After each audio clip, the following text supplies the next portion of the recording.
మనం ఇప్పుడు సూర్యాపేట జిల్లా చింతలపాలెం మండలం గుడిముల్కాపురం గ్రామానికి వెళ్తూ ఉన్నాం. బోధ లక్ష్మి చక్రారెడ్డి వాళ్ళకు అబ్బాయిలు లేరు, ముగ్గురు అమ్మాయిలే. ఆ ముగ్గురు అమ్మాయిలకు కూడా ప్రభుత్వ ఉద్యోగాలు వచ్చాయి. అయితే మొదటిసారిగా వారు ఇంటికి వస్తున్నారు. వారి ఆనందం చూద్దాం. ఫస్ట్ పెద్ద బిడ్డ అల్లుడు వస్తున్నారు. ఈమె మాధవి అసిస్టెంట్ స్టాటిస్టిక్స్ జాబ్ హైదరాబాద్లో చేస్తూ ఉన్నది. వారికి స్వాగతం పలికి ఉన్నారు తల్లిదండ్రులు. ఇకపోతే రెండో అమ్మాయి స్వర్ణమాల బిఎస్సి నర్సింగ్ జాబ్ చేస్తూ ఉంది హైదరాబాద్లో. వీరికి తల్లిదండ్రులు చూసిన వెంటనే వారికి కూడా స్వాగతం పలికారు. ఇకపోతే మూడో అమ్మాయి వెటర్నరీ డాక్టర్ స్వాతి. వారికి కూడా వారు కారులో దిగి ఉన్నారు. వారు కూడా వారి ఇంట్లోకి ప్రవేశిస్తున్నారు. వారు వచ్చిన వెంటనే తల్లిదండ్రుల ఆశీర్వాదం తీసుకున్నారు. తల్లిదండ్రులు ఆశీర్వాదం తీసుకోవడంతో దిష్టి తగులుతుందని తల్లి దిష్టి తీసుకుంటుంది. ఇకపోతే ముగ్గురు అమ్మాయిలు కలుసుకోవడం వారి ఆనందానికి అవధులు లేకుండా పోయింది. మొదటిసారిగా రావడంతో వారి ఆనందానికి అవధులు లేకుండా పోయింది. వివరాలు మేము ముగ్గురు ఆడపిల్లలమని ఎక్కడ మా పేరెంట్స్ ఏ రోజు బాధపడలేదు. ముగ్గురు ఆడపిల్లలం అయినా సరే మాది పల్లెటూరు. 5th క్లాస్ వరకే ఊర్లో స్కూల్ ఉంది. గవర్నమెంట్ స్కూల్లో చదువుకున్నాము. ఆ తర్వాత బయట హాస్టల్స్లో ఉంచి నాన్న అమ్మ వ్యవసాయం చేసుకుంటూ మమ్మల్ని చదివించారు. నా 2 చెల్లెలు గురుకులాలు చదువుకున్నారు. ఒక పక్క గవర్నమెంట్ సహాయంతో మరియు ఒక పక్క నా తల్లిదండ్రుల సహాయంతో మేము ఈరోజు ఈ స్టేజ్కి వచ్చాము. మా నాన్నగారు ఎప్పుడు అంటుండేవాళ్ళు, ఎవరు ఏమన్నా కానీ మీరు ఆడపిల్లలని వెనకడుగు వేయద్దు.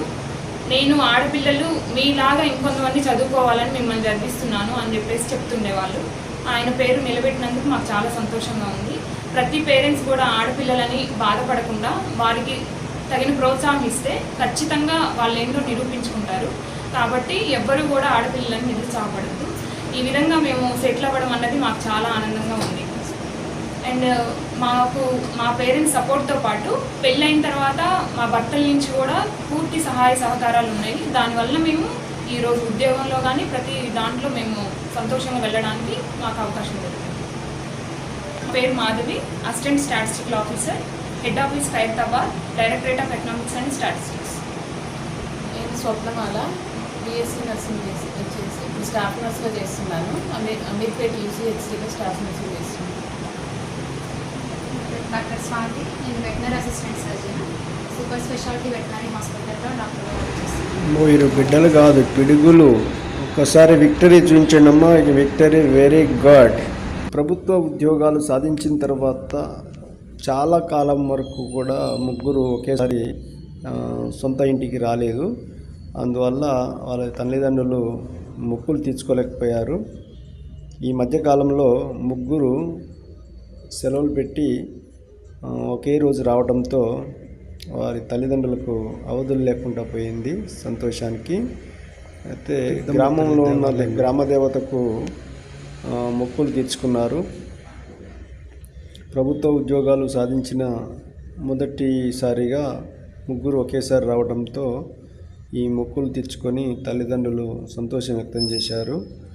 అయితే మగపిల్లలు లేరనే బాధ లేకుండా ఉన్న ముగ్గురు ఆడపిల్లల్ని మంచిగా చదివించటం, వారి తల్లిదండ్రుల కోరిక మేరకు ఆ ముగ్గురు అమ్మాయిలు కూడా మంచిగా చదువుకొని ప్రభుత్వ ఉద్యోగాలు సాధించడం పట్ల ఆ ఊరిలో ఉన్న ప్రజలందరూ కూడా వారికి శుభాకాంక్షలు తెలియజేశారు.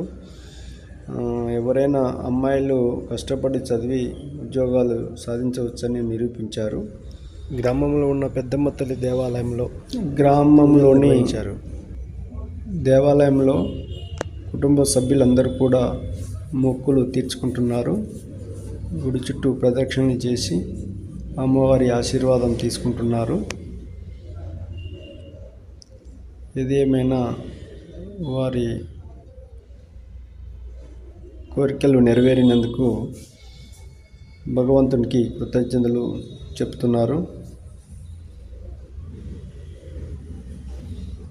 ఏదేమైనా ఇటువంటి కుటుంబం పలువురికి ఆదర్శమని చెప్పవచ్చు. ఇటువంటి ఈ అందమైన కుటుంబం TS9 SMS న్యూస్ మీ అందరికీ పరిచయం చేస్తున్నందుకు సంతోషంగా ఉంది. ఇటువంటి కుటుంబం చాలా అరుదుగా కనిపిస్తూ ఉంటుంది. ఉన్న 3 అమ్మాయిలకు ప్రభుత్వ ఉద్యోగాలు రావడం అంటే నేటి రోజుల్లో చాలా కష్టంగా ఉండే, అటువంటిది లేదని నిరూపించిన వీరు మాధవి, స్వప్నమాల, స్వాతి వారిని చూసి మనం తెలుసుకోవచ్చు. ఒకసారి వారి యొక్క అందమైన కుటుంబం యొక్క గ్రూప్ ఫోటోని మనం చూద్దాం. ఇది వారి యొక్క అందమైన గ్రూప్ ఫోటో.